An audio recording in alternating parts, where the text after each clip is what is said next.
Hey family, welcome back. It is your favorite life and relationship strategist, MarshaunO, and I'm here to talk to you guys today about loneliness. Yes, we're going to talk about loneliness and how it is affecting our relationship, how it is affecting you, especially now around the holiday season. This is the time where so many people feel lonely, you feel sad, you feel whatever it is that you're feeling because maybe you're not in a relationship, or you can't be around family, you can't be around the people that used to soothe you. Maybe you just had a breakup, whether it's an actual breakup from girlfriend, boyfriend, or an engagement, or a divorce. There are a lot of things that are going on. This is the time of year. I work in the medical field as well as being a life and relationship strategist. And even in my field, a lot of you guys who have been following me know that I actually perform autopsies. Yes, I am the person that does the Y incision. And so we get a lot more deaths around this time. And a lot of them have to do with the fact of being lonely, of not having people around you, not being with the people that you love for one reason or another. Literally in between October and around February is the highest time where I perform more autopsies. We actually just had an autopsy today. I didn't do that one because I'm not the only person that does them in my work area. But the point is, this is the season where deaths pick up so much, and I wanted to come to you guys and just give you some hope to let you know that you do not have to feel lonely, even if you are alone, even if you are not in a relationship, even if you are not around your family and friends. And so today I'm gonna give you 5 ways so you can not feel lonely even when you are alone. Because listen, there are a lot of people that feel lonely. It's a lot of times that I'm talking to my clients or whatever, and they feel lonely even when they are amongst their friends, even when they're amongst their family. They feel lonely because they feel that people do not understand them, or they just are tired. They can't really show up and be present and be who they really need to be, who everybody is expecting them to be, who everybody is used to them being. So don't get it twisted. You don't have to feel lonely if you are not in a relationship. That's not the only way to feel lonely, because there are plenty of people out here that are in relationships that are lonely. Okay, so let's just make that very clear. But definitely around the holiday season, you'll hear me talking about this more as the months go on, because I really don't want anybody to feel lonely or to feel like they need to commit suicide or something like that because they're not getting what they need. So literally today is just the tip of the iceberg, but I'm gonna give you 5 ways so you can stop feeling as lonely, right? Stop feeling lonely altogether. Everything that I talk about is all about practicing, putting these things into practice so you become better at them. It's not a one-time thing. So with that being said, the very first thing that you need to pay attention to, and just so you can get rid of that lonely feeling altogether, is to start with small interactions. I know that some people out here are not necessarily people person or purpose. Yeah, people. Okay, you're not a people. You're not a people person.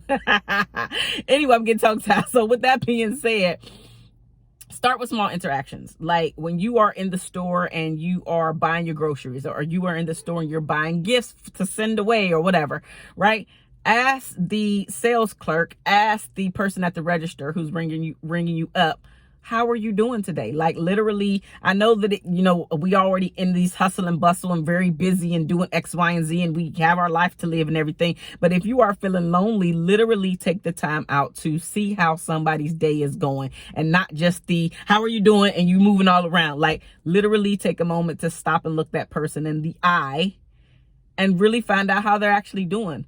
Because research has actually shown most of the time when we ask that question, how are you doing, we really don't want to know, because it's not that we don't necessarily really want to know, but because we are in this society that is so busy, we're asking the question, but we're not taking the time to really hear what the person has to say. We are still continuing to walk to our destination or run to our destination or whatever. So it's not that we don't really want to hear. It's just we've gotten so accustomed to that being like a, hey, how you doing, versus really, how are you doing? Like there's a difference in, hey, how you doing, versus how are you doing? How have you been doing? What is your mental state like? What are you working on? What do you need help with? That is different than how you doing. It's a difference. We all know that there's a difference. That tone is different. The way I show up and I'm looking at you in your face is different. So anyway, come back around, because y'all know I'll be going off on tangents. But start small. So you do not have to feel lonely. Start small to open up the conversations with people that you do not know, because we truly never know the day that the other person is actually having. And so if you take the time to slow down your day for those few moments, it doesn't even have to be a long drawn out 10-20 minute conversation, but the time that you are spending when you are in the checkout line, you can even talk to the person behind you, like really find out how people are doing. You never know what a simple "how you doing" and you standing there and really give that person your full attention is going to do for them. You have no idea what that is going to do for them, because a lot of us are out here not feeling important, not feeling heard, not feeling wanted, not feeling needed. And again, this is the season where so many people that pass away. And some of this stuff can be avoided if you are surrounded by the right people, if you have the right mindset, and you know what to actually do. And of course, do it, which is why I say we have to practice these things. So start small with everybody that you come in contact with, or the majority of people that you come in contact with, because you never know who you're going to meet. Even if it's just a new friend, even if they're in town where you guys literally could just go for dinner or something, you just really you never know the connections that you can actually make. But you have to be proactive about your life. So start small. Another thing that you can do is, most of us have friends. Most of us have friends.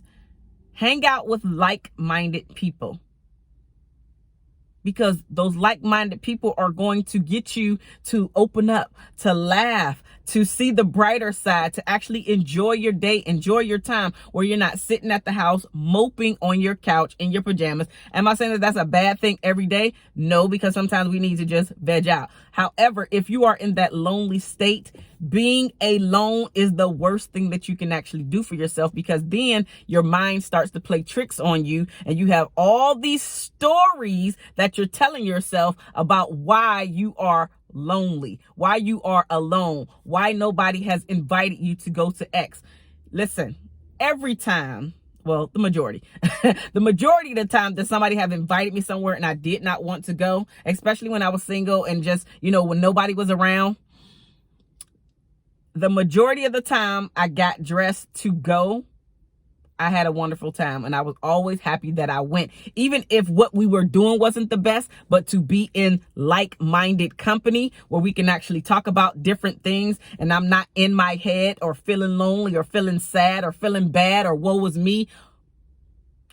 Get around like-minded people. If you like to dance, call your dancing friend. You want to go to church, call your church friend. You want to go karaoke, call your people that you karaoke with. Like, figure out what you want to do that day, and then call those group of people, because truth be told, a lot of times, especially nowadays, your friends are not, you don't have friends that meet everything that you want to do. So think about what you want to do, and then go and do that thing with that group of friends that like to do that thing. So you can be around like-minded people, even if it's for a few hours. That is going to make a world of difference in the way that you think about yourself and the way that you show up in the world.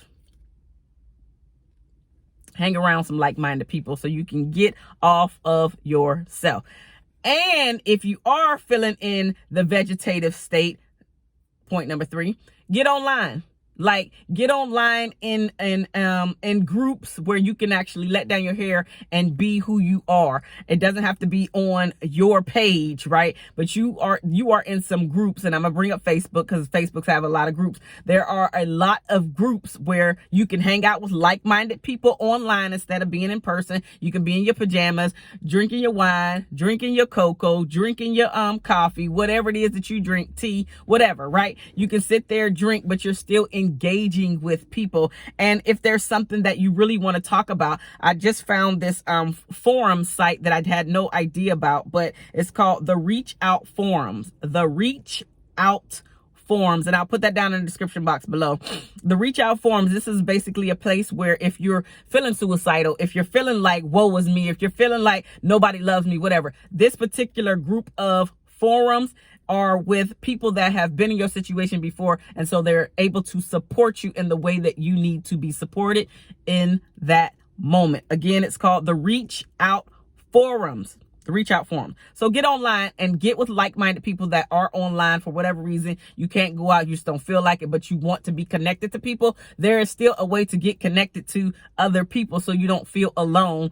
Even if you're able to talk to people on Zoom or Skype or FaceTime or whatever it is, get online. Again, if you want to like talk about a specific topic and you want to remain anonymous, because I failed to mention that before, these forums, the Reach Out forums, are actually where you can be anonymous. But again, it's with people that the people that you are conversing with have been in your situation before. And so they're able to support you in the way that you need the support. So again, if you can't hang out with like-minded people in person, hang out with them and get online. Number 4. Start to schedule weekly social activities. And the reason why you're doing this is because, number 1, if you're feeling lonely, scheduling the weekly activity is going to give you something to look forward to. It's going to give you something to put a pep in your step for the rest of the week, where like literally if you start to go online now and search on Facebook activities, or I go to Eventbrite, or go to the Reader. Ours is called the San Diego Reader, but it's basically a newspaper that lets you know, it's a magazine that lets you know what is going on in the city. You can start marking up your calendar now, especially if you know that you get in this vegetative state or sad state or woe is me state when the holidays roll around, because you're not with the people that you want to be with. And so instead of you doing that this year, make this year different. Get online now, find out what you want to do in the coming weeks, and at least schedule one per week. And guess what, sis? Guess what, bruh? You have to actually show up to do these things. Because number 1, you're not the only one that's thinking about what can I do. Number 2, you never know who you can meet there. Number 3, it could be somebody for social hangouts, or it could be your next lover. Who the hell knows? You don't know, but you have to put yourself in a situation so you can get and put yourself out there, so you can stop feeling lonely, so you can stop feeling sad, so you can stop feeling woe is me. Like, you don't have to. And if you start to schedule things, that's going to change your mind state, your state of mind. I said mind state. It's going to change your state of mind to put you in a happier place. Again, it's going to give you something to look forward to. And that way you're not feeling like, woe is me. What am I doing? I'm doing nothing. Oh, I'm off of work. At least I had somebody to talk to. At least I had something to do. Like, no, you're looking forward to getting off of work and going to do the thing that's making you happy. That's bringing you back to life. Because anytime you talk about something and you have a whole bunch of life in you, man, you sexy. You sexy. And I don't care what sex you are. You are sexy when you're talking about something that is that you're passionate about, that brings you to life. And when you're doing all of that, you are drawing more positive energy to you. You become sexy, I'm telling you. Okay, the 5th and final thing is if you have not, or if you cannot do any of the things that I mentioned before, guess what you can always do? Because maybe you don't want to go out to the social activities. Maybe you have anxiety with all of those people. And so maybe you like smaller crowds, or you want to just put on your helping hat. Well, guess what? You can go and volunteer, sis. You can go and volunteer, bruh. You can take the kids, if you have children, let them see what it's like to serve other people. And of course, I looked up some of this stuff. You can go to govolunteer.com. Again, that's govolunteer.com. If you want to volunteer, put on your volunteer hat, show your children that it's not always about you and what you have. Once you give, you actually feel so much better about yourself and about your situation. And guess what? A lot of times the people that you are helping out have it worse off than you do. And it takes the attention off of yourself. So you get out of that woe is me mind state or state of mind. And you get a chance to help somebody else and put a smile on somebody else's face. So those are the 5 ways that if you are feeling lonely, especially this holiday season, for you to get out of your woe is me state of mind. And guess what, y'all? That is the end of the video. Share this with the people that you know who need to see it. And guess what? If this is your first time here to MarshaunO or MarshaunO's channel, then guess what? Go ahead and hit that red subscribe button or the icon with my lovely face. And I will see you guys in the next video. 2 finger salute, y'all.